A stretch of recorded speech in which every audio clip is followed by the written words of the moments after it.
messing around with old Ratty here. Anyways, I figured what I'd get on to today was making myself a new dash panel.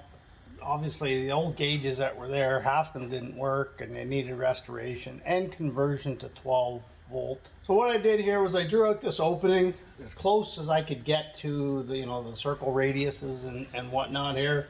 I put it into a CAD program there and made myself a 3D printed dash panel. Now I'm in the process of pulling apart the factory gauges, and I want to use the chrome bezel around. And I think I'm going to gut the back piece so that I have all my mounts, because the mounts are here and they're in good shape. So it would be the wiser course of action, I think, is to use those. So I just got to make sure my gauges are going to fit. Let's see what the 3D printer churned out. So there's what you got. Nothing to get the gauges out. You just take the screws out of the back side here. You end up with, if yours isn't broken, the glass and the chrome piece, because that with the glass in it is your opening. If you just use the chrome, it's kind of bendy. Like here, I'll show you. Take the glass out and it kind of twists and stuff, and it bows in a bit, so it throws off your measurement. Then you got the backing plate here where your original gauges show through. And you can see it's got quite the patina on it. And of course, a speedometer, which you can barely even read. And that wouldn't be too compatible with what I'm building anyways. So there's what I ended up coming up with. I tried to make a 4-gauge one, but the gauges just would not fit into that opening. So I stacked a 3-gauge. These are 2 1/8, I believe. The first one I printed out, because I don't know if you're familiar with 3D printing, but it takes a while. Like that was like 3 hours to make this paper thin thing. So that was my test fit, just a quickie. And then I went back, once I confirmed that was going to work, and printed up one that's a little thicker. Okay, I already tried it in the dash. It fits perfect. The gauges fit just inside the chrome. What I decided in the end to do is take this piece, which is what everything attaches to, and chop the back out, and that gives me my factory mounting 3 nuts that'll go on there, and that slides right in and holds everything in place. So all I got to do, I just roughly traced it out here where I need to cut, and I'm going to go chop that out right now. So because the 3D printing kind of leaves weird lines like all over the place, I didn't want it to look like that. I picked up a roll of this here carbon fiber stick-on 3M stuff. Amazon, dirt cheap. And I'm just going to stick that sucker on there and then cut out my holes.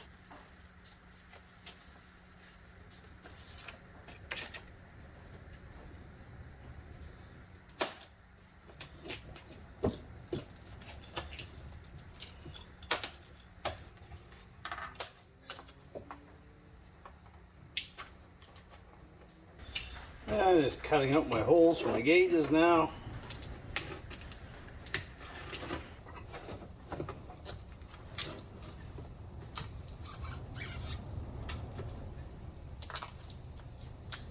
Well, there's my speedometer, just slid it in the hole, nothing to that. Back piece on.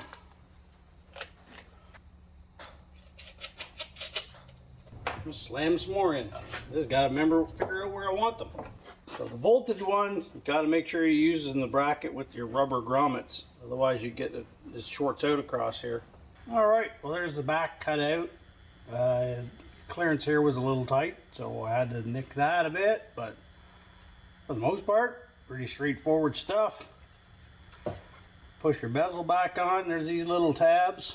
You just gotta bend them back over, and I think we're done. Old Smoky, eat your heart out. So that turned out pretty good. Let's go try it in the truck. Yeah, I can reach in from behind, but why? Why would I do that? Well, what do you know, folks? And it looks pretty darn good, too. Probably should attach the steering at some point. Before I actually put that in, I'm going to wire it completely so I don't have to lay underneath the dash. The pretend carbon fiber stands out really good against the dash patina. It makes kind of the whole thing pop a bit. There we are. They kind of look okay in there. I can live with that. I mean, I gotta sort all this mess out down here anyway. So many wires. So yeah, most of this is gonna be lights. Like it just never ends. Everything I grab is more wire. Brown to rear. Oh, that's helpful. Honestly, I prefer to just wire this thing up myself from scratch. We'll try and make this work. Depends on how frustrated I get and how long it takes me to bring out the wire cutter. I've been in there working for a little while, but the rain was coming down so hard on this metal roof, there's no way anybody could have heard what I was saying, so didn't film a whole lot. What I was doing here was tackling some of the wiring. I was pulling my hair out, what little bit I got left, trying to figure this wiring out. Fuse panel was up under here. I mean, I got my gauges all done up, ready to go in, but none of the wires I was grabbing was right, so I gutted it. I just gutted it. I took the painless thing out. I'm going to use it. I'm going to wire it correctly. I can't have the heater fuse powering the headlights. I can't do it. It just doesn't work for me. But we're going to wire this thing up according to the fuses, the way they're labeled, so that when it does blow, I know which fuse I need to change, or, you know, if I have a problem, I know where to begin. So the first thing I did, you know, I got the battery in the back. So I run some cables up to the starter, and I put a kill switch on the negative side, ground side, that I'm gonna put somewhere up here in the dash. I just got it hanging out here for now. So I've got a master disconnect, and I get I don't know, electrical short or something just starts on fire. You boom, click one switch and it's done, it's off. It's also good for if you're doing work in the car. You know, you don't gotta disconnect the battery cable, just turn that switch off. Anyway, so that's where we started. That's all wired in. So yeah, like I said, the painless kit was down here on the firewall. I had to take it out and start fresh. Okay, we still got all this mess here coming from the steering column. None of it's labeled. I have no instructions. I don't know what manufacturer this column is, but I don't think it's a premium one, let me put it that way. I'm pretty sure it's a Chinese knockoff, so we'll have to figure that one out with a test light once we get to that point. The rest of this is mostly lights and things like that. And anyway, we'll figure it out. Basically, we're starting fresh because that's the way I like to do wiring. That way, if there's a screw, it's my fault. First thing I'm going to do is label all these so that when I do mount it, I don't have to turn it around to figure out where they're going to. All I did was spread some kill mat around in here. I ran out, so I got to buy a little bit more. The firewall up and under as high as it needs to go. And I just drilled the 4 holes to mount my MSD ignition box. Okay, it's a 6AL with got the rev limiter built into it. I mean, you can put it anywhere. You can put it in the engine compartment. It doesn't matter. This happened to be an empty spot that was convenient. It looks cool. It'll be protected. The wiring harness is right here, so I can shorten up a lot of wires. I think it's better to have it inside than outside myself, and that's why it's where it is. This is what I spent all my time doing in the rain. Okay, so I sorted out all the wires here. So now that the top wires, you know, belong to this one, and this wire belongs to that one, etc., all the way down. They're in the same order that they are here. I'm most likely shortening these out. I don't want a big rat's nest under here. You don't need it. Anyway, now I just got to figure out where I'm putting it, and I like the spot right above. Drill some more holes. Like it doesn't have enough holes in the firewall. And with that, we got a fuse box mounted. First thing we got to do here is run power to the panel. Power! Okay, so there's everything mounted so far. Fuse panel up on top, the MSD box on the bottom. Obviously they're not wired in. I have power going to my fuses, so the top 4 here are live. Everything else is when you turn your key to the run position. So things like your hazards and your brake lights will be over here on this side. Oh, she's a beautiful day today. Just out checking my scrap heap here. Need some valuables. Oh, we got a full box of fuses here. Score! We'll call that a successful shopping trip. Got a pile of fuses and relays and headlight switch that I needed. Always better to have stuff for free.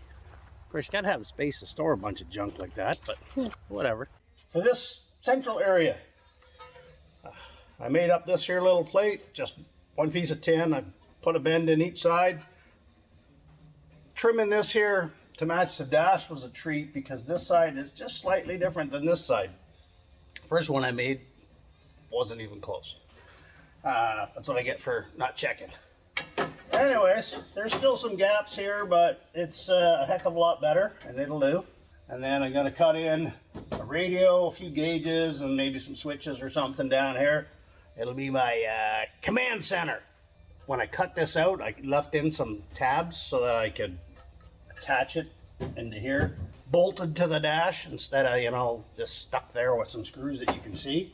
Mine are gonna be hidden, so thieves can't just rip it off.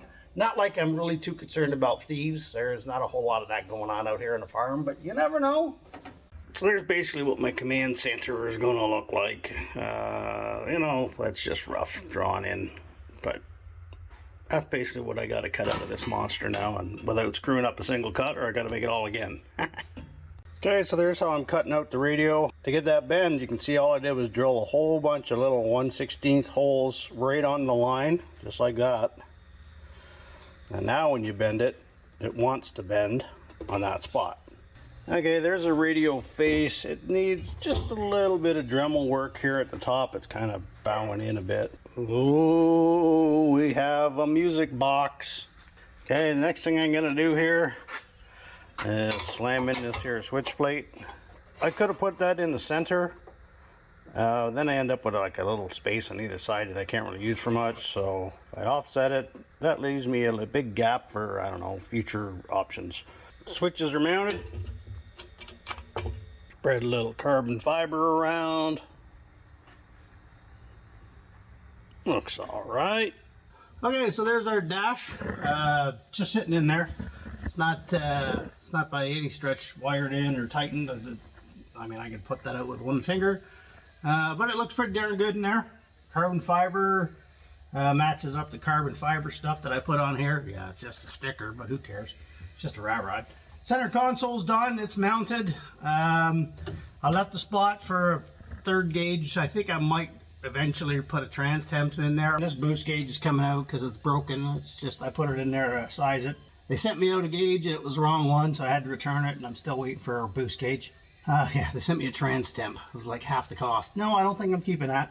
And it was silver, so it didn't even match. Pioneer radio, just a radio. Actually, this has got like, I don't know, video and all kinds of crazy stuff. Sirius XM, which I'm not putting in. But anyways, you gotta have a radio. I think that one has provisions for like backup cameras and all blind spot cameras and all. None of that's going in. Here we got a voltmeter, just cheapy off Amazon. It's got a digital voltmeter, and when you pop it up, it's got 2 USBs, so that's kind of handy. So there's our dashboard components. Now they just got to be wired in.